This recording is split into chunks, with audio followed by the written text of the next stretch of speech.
They don't roar. They don't rule territories with intimidation.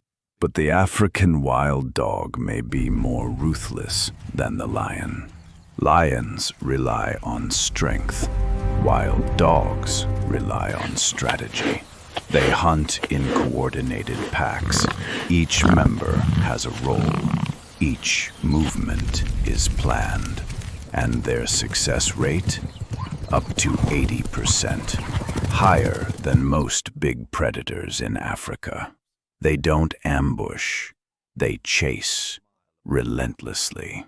Kilometer after kilometer until their target collapses from exhaustion. No wasted energy, no second chances. And unlike many predators, they feed quickly and efficiently, minimizing risk from rivals. It's not about dominance, it's about precision. Because in the Savanna, the loudest predator isn't always the deadliest. Only instinct survives.